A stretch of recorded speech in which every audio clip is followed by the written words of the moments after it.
कि कांग्रेस की सरकारें जब केंद्र और प्रदेश में रहा करती थी, इसी देश में सीरियल बम ब्लास्ट हुआ करते थे। 1:13 पर एक, 1:17 पर एक, 1:35 पर एक।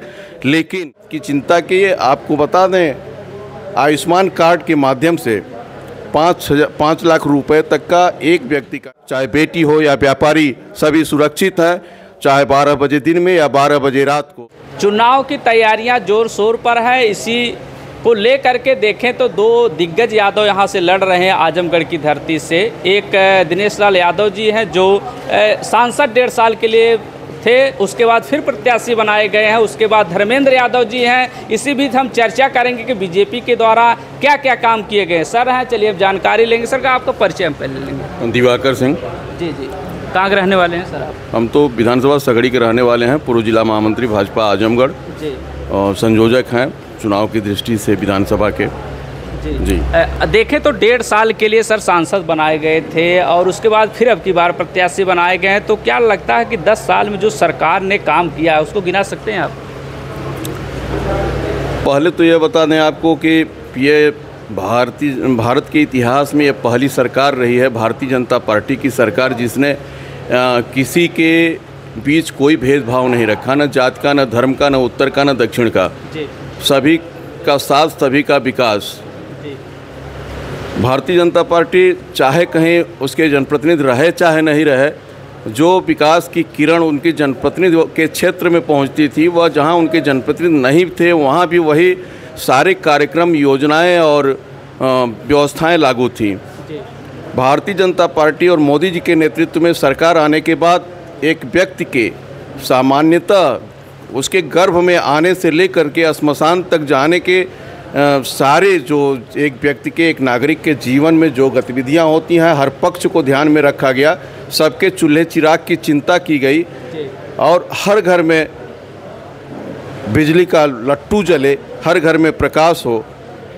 आज तक ये रहा कि कभी बाप का इलाज करने में बेटा कर्जदार हो जाता था और खुदकुशी कर लिया करता था, कभी बेटे के इलाज में बाप कर्जे में डूब जाता था और आत्महत्या कर लिया करता था। लेकिन इस सरकार ने सबके स्वास्थ्य की चिंता की और स्वास्थ्य की चिंता की। आपको बता दें, आयुष्मान कार्ड के माध्यम से 5 लाख रुपए तक का एक व्यक्ति का इलाज मुफ्त में, कहीं भी अगर वह आईपीटी कराता है या उसकी गंभीर स्थिति होती है तो उसका इलाज कराया जाता है। हर किसान की चिंता की, हर किसान को उसको 6,000 रुपया सालीना किसान सम्मान निधि के रूप में, किसी किसान को खाद बीज पानी के लिए किसी के सामने हाथ न फैलाना पड़े, एक स्वाभिमानी किसान विकसित भारत के निर्माण में, विकसित भारत के बनाने में अपना योगदान दे सके, इसके लिए उसको स्वावलंबी बनाने के पक्ष में भारतीय जनता पार्टी ने अनेक योजनाएं ले आकर के, अनेक कार्यक्रम किसानों के हक में चला करके, वहीं पर युवाओं का, विशेष करके वृद्धों का, जो हमारे वरिष्ठ नागरिक हैं उनकी चिंता किया, उनके स्वास्थ्य की चिंता की, उनके जीवन यापन की चिंता की है।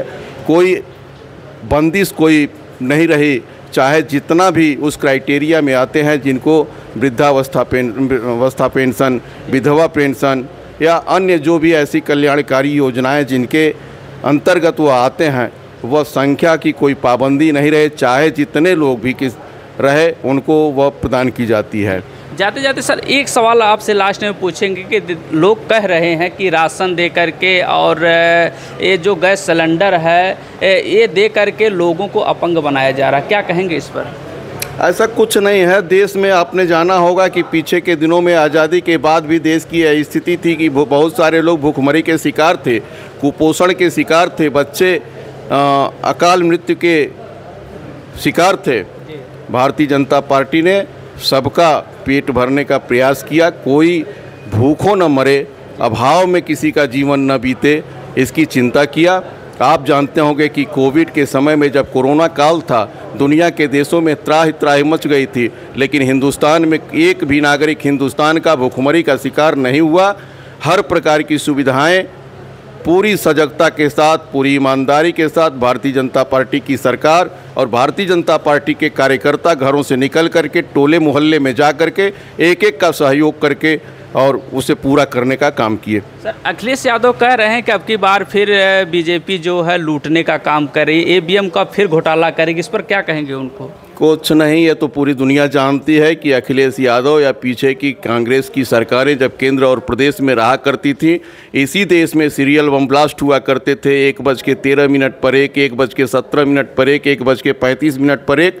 लेकिन वहीं उत्तर प्रदेश में अखिलेश यादव की सरकार में इलाके गुंडों के हाथ बंट चुके थे। नौजवान गाड़ी मेहनत की कमाई, उनके यहाँ गुंडों का टेलीफोन आता था, अपराधियों का टेलीफोन आता था, उनकी कमाई का एक मोटा हिस्सा उनकी जेब में चला जाया करता था। आज चाहे बेटी हो या व्यापारी, सभी सुरक्षित हैं। चाहे 12 बजे दिन में या 12 बजे रात को निडर होकर के, निर्भय होकर के कोई भी अपने घर से कहीं भी जा सकता है, कहीं कोई संकट नहीं है।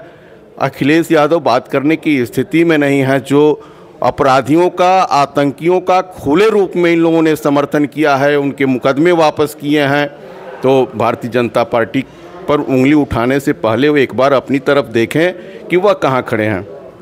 जनता जानना चाहती है कि अब की 400 पार का जो आंकड़ा, किस प्रकार से आप लोग पार करेंगे सर? क्या योजनाएं हैं?